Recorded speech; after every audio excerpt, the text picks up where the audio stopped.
Momento de darle la bienvenida a la abogada Amalia Sáenz. Gracias, Amalia, por estar aquí. No, gracias a ustedes. Es actualmente socia de San Bergeli Viñes, lidera la práctica de energía y recursos naturales. Estuvo a cargo del Departamento de Asuntos Legales a muy temprana edad. Formó parte de los 8 profesionales parlantes en idioma ruso a Turkmenistán, enviada allí, apenas caída la Unión Soviética, en diciembre de 1992, para la toma y el inicio de operaciones de exploración, lo que le valió una experiencia inconmensurable a nivel personal y profesional como abogada in-house en esas tierras. ¿Está bien el resumen?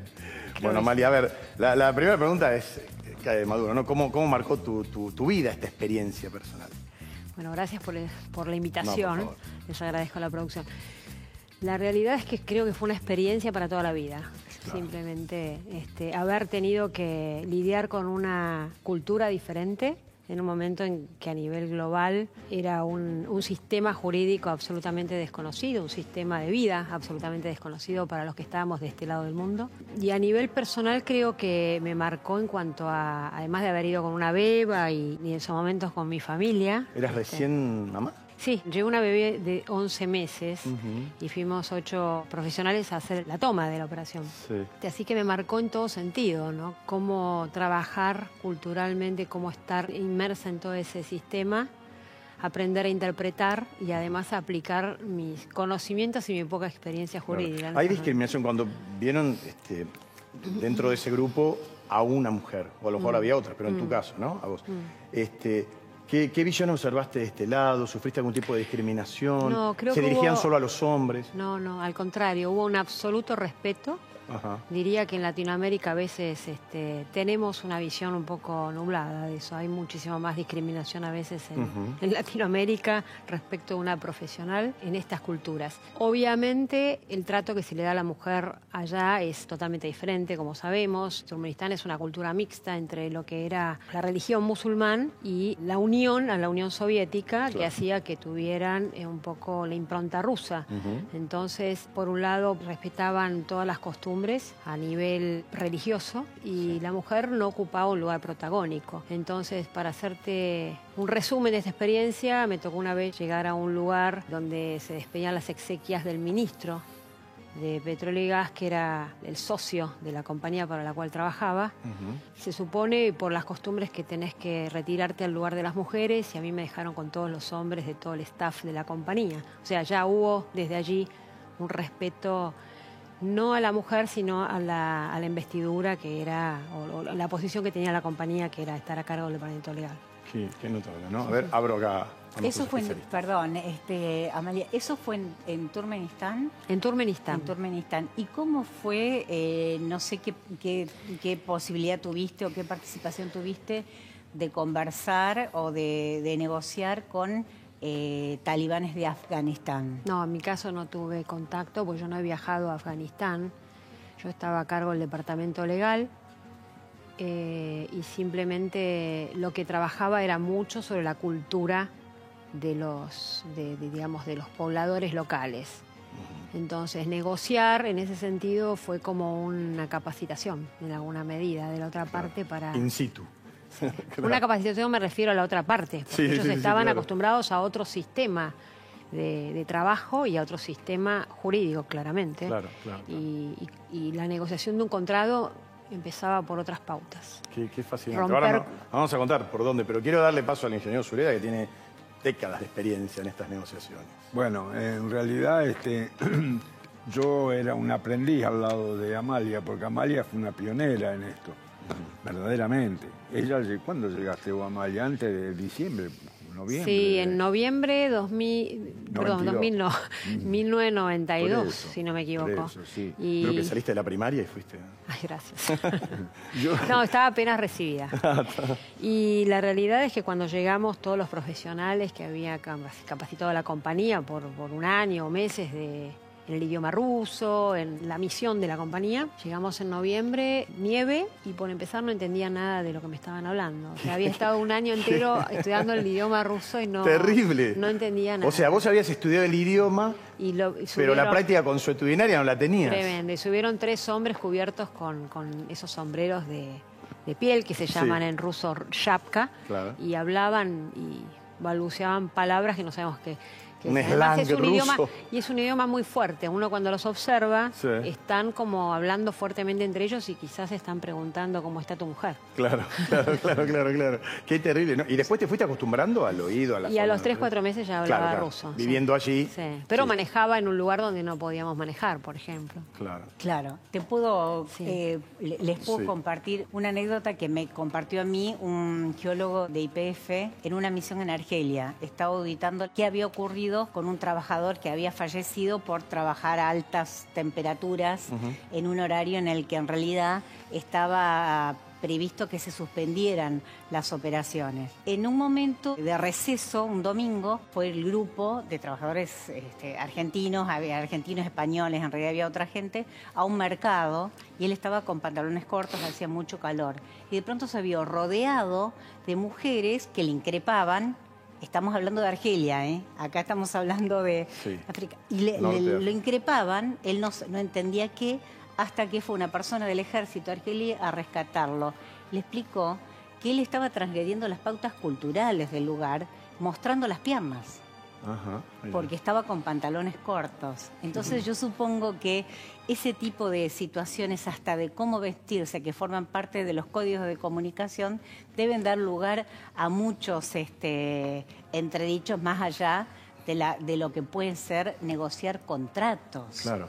O ¿No? sea, tenés que estar en todo, Legislación. desde Sí, la bueno, indumentaria hasta... Sí, tuvimos una capacitación especial con ello. Teníamos una persona encargada de todo el tema de asesoramiento. Uno iba a formar una sociedad conjunta y a trabajar conjuntamente, a trabajar con un socio. En este tipo de compañías lo primero que se tiene es la premisa de respetar las culturas, como ocurre hoy en la Argentina y en Latinoamérica, ¿no? Las compañías son muy ocupadas de esto, no solo las petroleras, las mineras, trabajan mucho en el respeto de los primeros pobladores, lo que llamamos hoy first citizens.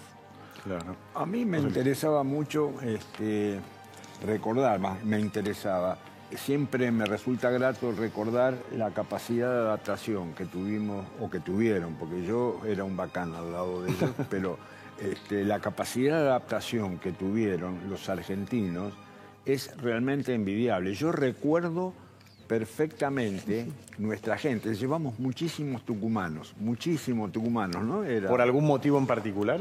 Sí, es una larga ok. historia, pero Está bien. muchos tucumanos.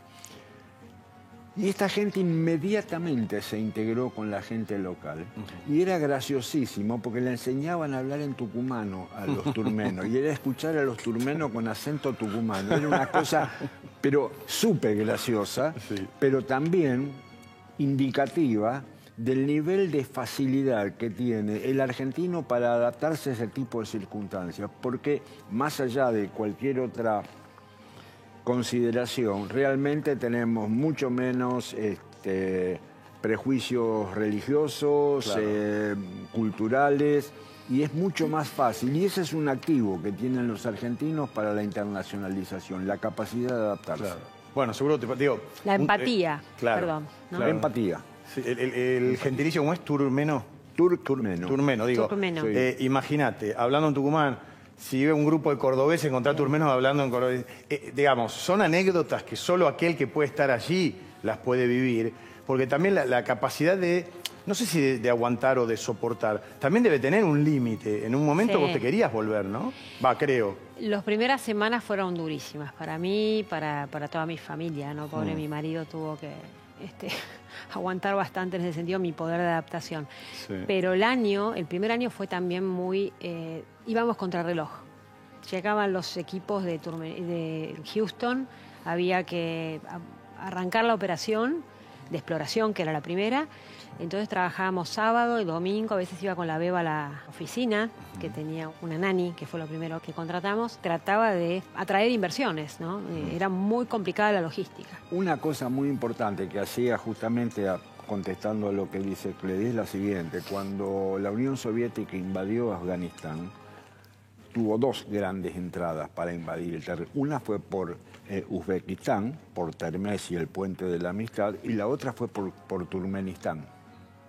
Entonces, Turkmenistán, visto desde el lado afgano, era parte del invasor, de manera que no había relaciones y todavía los talibanes no estaban saliendo de Pakistán. Los talibanes todavía eran teóricamente estudiantes de un colegio de la madrasa, los colegios teológicos de... Ahora, José Luis y Amalia, los talibanes como organización, ¿no han sido promovida por los propios Estados Unidos que han tenido mucho interés en la región por los recursos y querían garantizarse la facilidad de recursos y por ahí promueven grupos que después les son fieles o leales? En realidad, yo no sé, yo no soy experto en geopolítica, no lo soy, pero lo que puedo decir de lo que viví es que los talibanes inicialmente, allá por el año 94, empezaron a hacer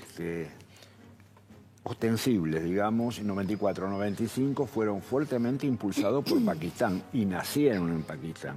El movimiento talibán es un movimiento que nació en Peshawar, la ciudad fronteriza de Pakistán. Pakistán es un aliado de Estados Unidos en la región. Uno puede entrar a hacer teorías conspirativas, por ejemplo, si yo domino Afganistán, impido el avance de Irán y ese tipo de juegos geopolíticos que a mí no me constan, pero que muy probablemente han existido. Bueno, a ver, son aliados hasta que dejan de serlo. Irán e Irak estuvieron en guerra 8 años, 1980, 87, 88. ¿Quién armó a Irak? Los Estados Unidos. Sí, sí, sí, después sabemos lo que ocurrió con Irak. Exactamente. Para ir terminando, una pregunta, bueno, no sé si tan banal, tuvo que ver con tu vida. La parte recreativa, ¿con qué se divertía? ¿Cine, restaurantes, tu beba, colegio? Bueno, la compañía llevó toda la logística, desde el catering hasta instaló colegios, así que mi hija mayor iba al jardín de infantes. Ajá. También llevó toda la parte médica, así que teníamos desde ese punto de vista mucha cobertura, pues hizo todo un relevamiento en las operaciones que no había suficiente. ¿Cómo nos entreteníamos? Creo que con la vida misma. Uno tiene que tener... Sí, no había grandes lugares. En un momento empezaron a aparecer la parte hotelera, donde cada ministerio tenía un hotel diferente, y apareció un hotel italiano y un hotel turco, entonces había restaurantes donde salir el fin de semana. Era como vivir en un country en algún momento, porque había invertido mucho la compañía en el bienestar y la calidad de vida nuestra, había puesto casas americanas, teníamos canchas de tenis, teníamos pileta, pero eso fue un año después. Claro. 50 grados en la sombra, así que había que estar en la pileta, pero a las 7 de la tarde. Amalia, muchas gracias por haber estado en nuestro programa y recordar tus años en Turkmenistán. Gracias a ustedes por invitarme, un placer, y recordar todos estos años juveniles. Muy bien, para nosotros también, y ya volveremos a estar de vuelta con Amalia como invitada. Y ustedes no se vayan, que tenemos muchas más experiencias.